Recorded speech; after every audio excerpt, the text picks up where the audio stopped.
being late. It's currently 10 o'clock, so I'm going to be about 2 or 3 minutes late. I offered to pick him up. He said, Dan, I only live 15 minutes round the corner, so I'll make my own way there. I've come from Stevenage. I guarantee I'll be there before him. So, just received a text message from Your Highness Jerome. Dan, I'm gonna be about 20 minutes. Typical. Reception shop, and it seems to be closed. Or maybe at the wrong place. There's golf course. So as it stands, I am currently lost. I actually do not know where to go. How do you even get to the golf course? Is the golf course closed? Ah, this right here used to be the pro shop.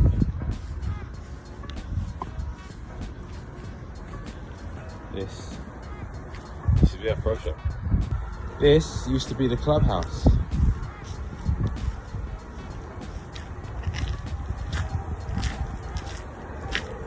I wonder how long this has been closed for.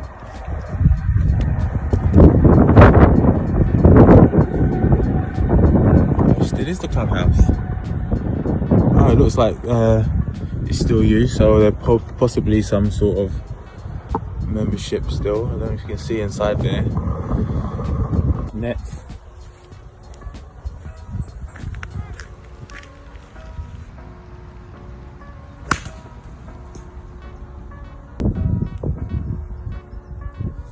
The time's 10:33. Jerome's nowhere to be seen. Hold on. Is that who I think it is? Is he finally here? Wow. He's finally made it, has he? Yeah, typical. Jezza. What's happening, you right? Alright, wicked.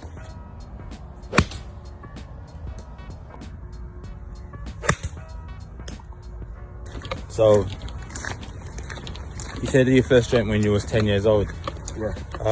What was it like joining for you? So, you know, as a junior, it's always scary coming into the club with, you know, adults really, but you know, it wasn't too bad because there was quite a good junior section down here as well. So I made some friends here, and Okay. you know, we had like junior comps and little club matches, things like that, which was quite nice. So, What was the demographic? so mostly, obviously, you know, it was mostly white people. So, you know, I was pretty much one of maybe 5 black, 5 or 6, I reckon, out of the whole club. Okay, which was, you know, ethnic background basically. was So, you like the youngest black guy, or yeah, he's the youngest black guy? So all the other youngest. black guys were a bit more mature and a bit that's older. right, yeah. How was that for? Did you find yourself gravitating towards one bunch of people, or? Pretty much with mostly with my dad, if anything. Yeah. You know, and his kind of crowd. So Yeah. it's just naturally going to happen, I guess. Which is In the clubhouse, did you find that there was a separation, like, of groups, or was everyone sort of mixed? Everyone knew each other. so everyone. It did feel like there was a little bit, you know, like people had their own friendship groups and that, but it was a bit. I couldn't really tell, to be honest, at that age. It was Yeah. hard. It's hard for me. That's something you wouldn't notice. I didn't really notice. Yeah, at which that is age, fine, which so- is key. So I think that Yeah. racism. I'm not saying. Don't really want to touch on the racism side, but racism is not something people are born with.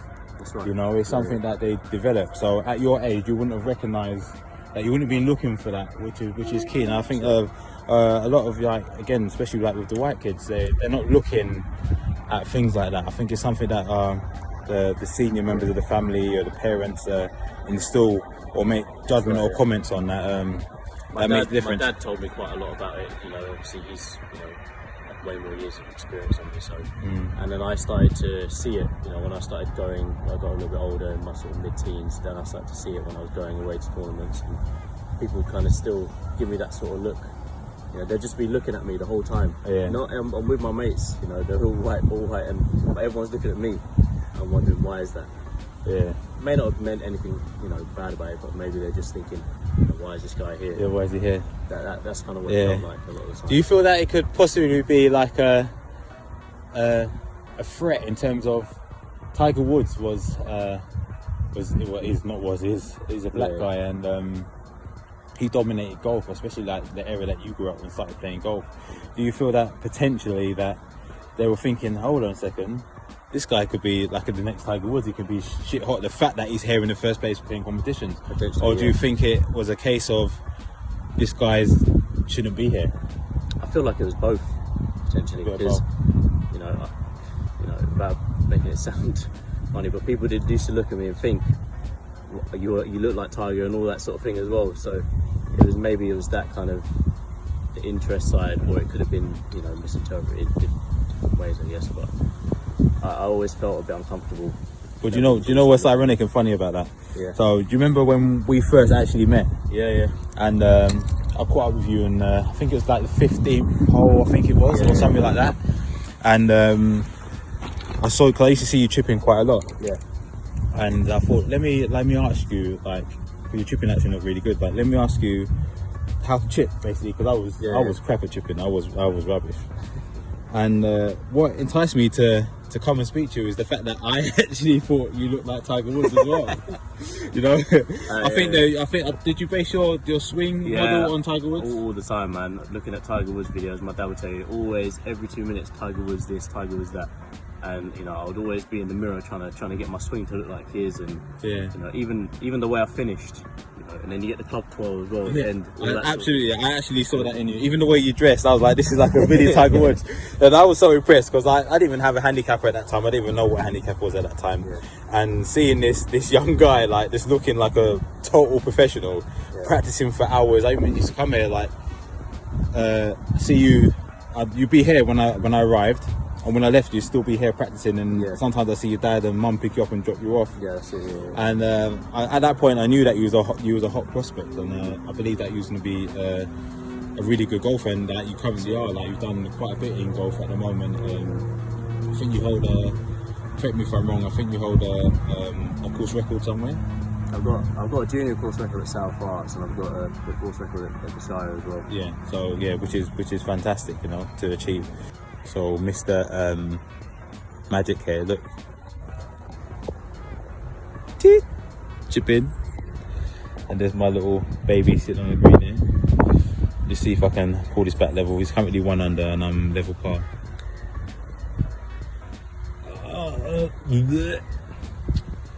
Take that away. Showing off again. So like presentation evening kind of thing. So I cleaned up in my first year, and then like I remember looking around and I wasn't getting nowhere near as many claps as like the other juniors, even though I was winning everything. Maybe that was the thing. I won everything. Yeah. And they were like, what's going on? And then like I said, I spoke to my dad about it, a few years after that, and he said I saw it all. Yeah. He said I saw, and it's people that I thought I was, okay with. Yeah. And you never know what's kind of, as a young kid, I guess I didn't really know what was going on.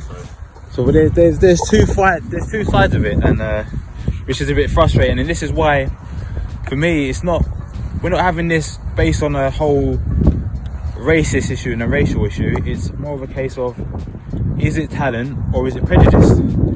Some people do get jealous that some people are talented. As he said, he's cleaned up, he's won all the events, and that could upset a lot of people. Or is it because he's black as well? If he was a young white guy that won all the events, would he be getting the attention and all the caps? We will never know. Yeah, how you doing? Yeah, not too bad. Alright, how's this corona thing treating you guys? Yeah, we're playing well, doing well. We just come down, we're currently filming at the moment, so we're doing a little 6 series on black guys in golf. Oh, cool. And our experiences and journeys. Alex, this is Alex. Hey, Alex Solomon and Cola. How you doing? Dan, you okay? Yeah, not too bad, Respect, brother, respect. How you doing, Cola, man? man. You alright? How you doing, man? Wicked. Nice to see you. Yeah, nice to see you guys. I was just saying, we're just doing a bit of filming at the moment for the social media company about black guys in golf and our journeys and stuff like that. So, Okay, cool. yeah, it's good to see you guys, man. You. Definitely. So black guys. Yeah. Last time I saw you, Oh yeah, no start. In fact, I'll get the money off you later. Don't worry. Good, enjoy. See you soon, guys. So, what barriers do you feel that black people face getting into the sport, and what can be done to make it easier and more appealing to the young black boys to get into the sport? I think they need to see more black faces. That's what it is. You know, I really do think that. So, you know, a lot of the younger kids, especially young black kids, they just don't see enough. You know, guys, you know, like them playing the game. I think so. That's probably what needs to be done. And obviously at the top end, there's only a handful. You got Tony Finau, you know, Tiger, Harold as well. So if there were more guys at the top there, that might sort of have more of a positive impact as well. Yeah. Yeah, cool.